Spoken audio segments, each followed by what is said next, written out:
Magandang araw mga katokers, welcome naman po sa ating panibagong vlog dito sa Talking Toshi Sports.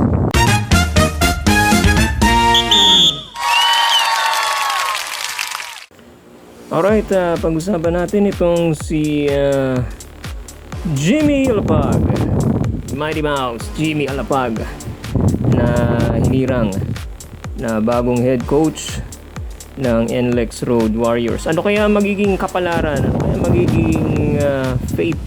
Ika nga nila.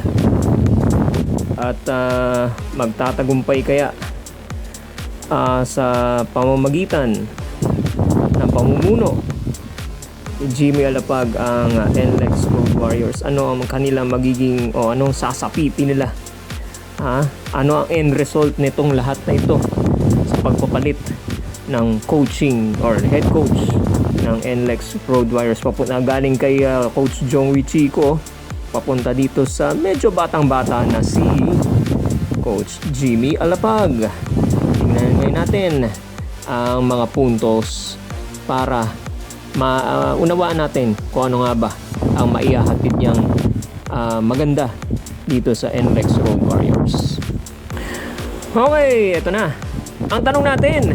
What can Alapag bring to the table of NLEX? Alright, syempre alam naman natin itong si Jimmy Alapag kagagaling lang sa NBA, at naging coaching staff din ba siya doon, sa Sacramento Kings, yung NBA stint at saka experiences niya ang isa sa mga maiko-contribute niya at maibibigay niya rito sa NLEX Road Warriors. Fresh blood, new ideas, new plays, yan ang maibibigay niya, Kaya excited ang lahat, lalo na itong mga fans ng NLEX Road Warriors, kung magiging epektibo ba yung kanyang mga karanasan at mga natutunan sa NBA. Siyempre iba yung kalidad ng experience kung galing kang NBA, Iba pa rin yun, mga kababayan, dahil isa sa mga tinitingalang liga ng basketball sa buong mundo ang NBA. So, isa yan sa mga may ko-contribute ni Jimmy Alapag sa pagiging coach nitong NLEX Road Warriors. Kaya lang, kailangan nating i-manage yung ating expectations. Okay? Kasi, alam naman natin itong NLEX Road Warriors, sila ay tinatawag nating middle of the road team.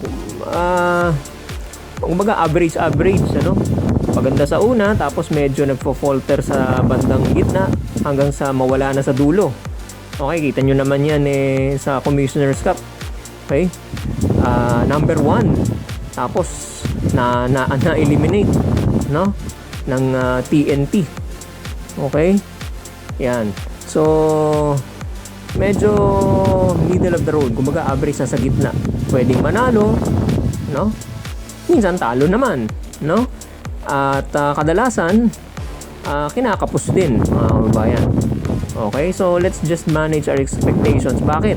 Bukod dyan sa middle of the road team ang NLEX, syempre may period of adjustment ang coaching, Syempre bagong sistema yan, bagong turo, bagong aral, bagong pamamalakad, sa team.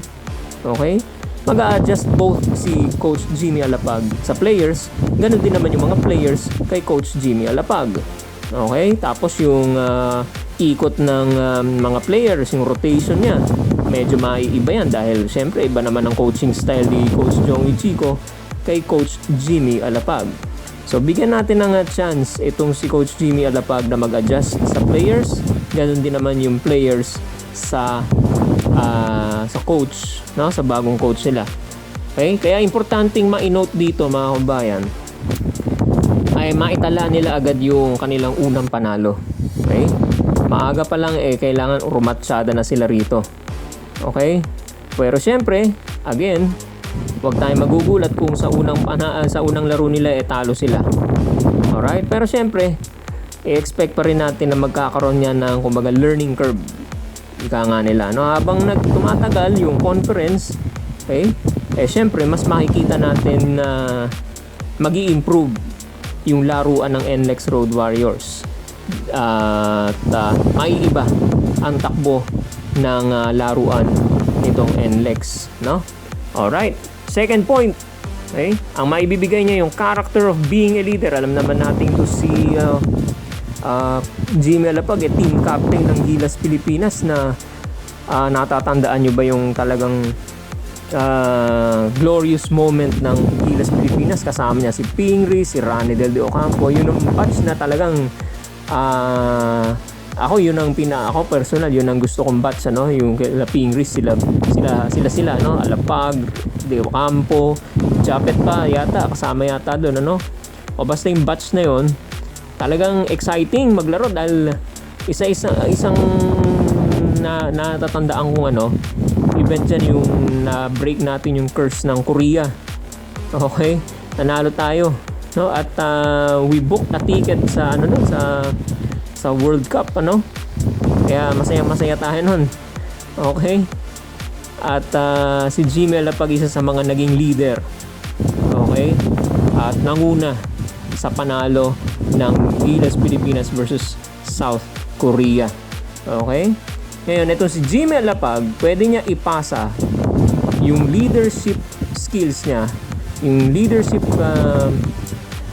knowledge niya, kaalaman niya, okay? Yung kakayanan niyang mamuno, okay? Dito kay Robert Bolick. Ito si Robert Bolick, okay naman maglaro eh. Kaya lang hindi niya nabibit-bit towards the end itong NLEX Road Warriors, laging kinakapos. Oo, sa elimination phase maganda, pero kinakapos sa bandang dulo. Okay? So it's time na yung pagiging leader, karakter na pagiging leader ni Jimmy Alapag ay maipasa niya dito kay Robert Bolick. Okay? Pass on the knowledge of being a leader to Berto. Yan, ano?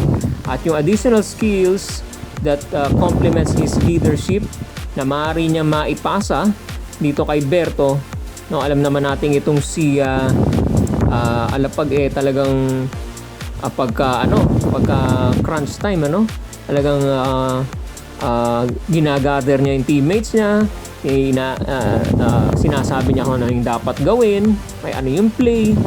Basta ito yung talagang, ako personal, legit point guard talaga na na magandang mamasa, di ba nagli-lead sa assist nung panahon niya, no? Nung kabataan pa niya, no? Naglalaro pa siya as a pro sa PBA, So hindi siya selfish. Okay? Pumupunto siya pero namamasa rin. Balansyadong laro, no? Kaya maganda ang magiging pag-coach nitong si Coach Jimmy Alapag, no? Kasama na nga dyan yung motivational skills niya, no? Paano siya mag-motivate ng players, paano niya pagaganahin itong mga players ng NLEX para maglaro, no? At par, no? Or with flying colors, no? So nandyan din yung pagmamanage ng players. Ayan, sabi ko na nga sa inyo, yung rotation ng tao. Ano ba to? Si Jimmy Alapag ba gagamit lang ng iilang players? Bababad niya yung mga main guns niya, yung first five niya, o huhugot ito hanggang sa dulo ng bench, parang Coach Yeng Yao? Okay? So malaking factor din yung rotation ng players, yung player management skills niya, communication skills, wala naman tayong problema dyan.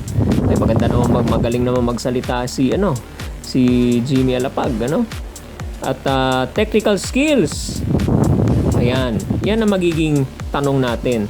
Sa technical skills, okay, maipapasa niya ba yung kaalaman niya dito kay Robert Bolick? Para namang ito si Robert Bolick, okay, ay maging leader din sa buong team, okay, sa kanyang mga kakampi, at eventually, okay, they're hoping na mabitbit ni Bolick, Robert Bolick, itong NLEX Road Warriors, no, papunta sa dulo, sa semifinals at sa finals, katulad ng ginagawa dati ni Jimmy Alapag, mga kababayan.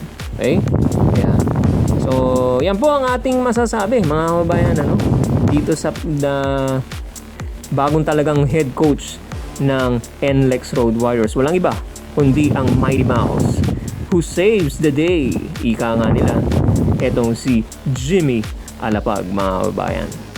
Alright, hanggang dito na lamang po ang ating video opinions tungkol sa mga bagay-bagay na nangyayari sa Philippine basketball, specifically dito sa PBA. Alright, meron po tayong separate discussion tungkol sa mga updates natin tungkol sa Governor's Cup. Abangan nyo yan, mga kababayan, ha? Alright, samantala, hanggang dito na lamang po. At sa mga hindi pa po nakasubscribe sa ating YouTube channel, huwag niyo po kalimutan mag-subscribe sa ating channel, ano? Talking Toshi Sports lamang po, mga kababayan. Talking Toshi Sports. At salamat po sa inyong patuloy na pagsuporta sa ating mga videos at sa ating YouTube channel. Maraming salamat po at magandang hapon, magandang araw, magandang gabi at magandang tanghali po sa inyong lahat.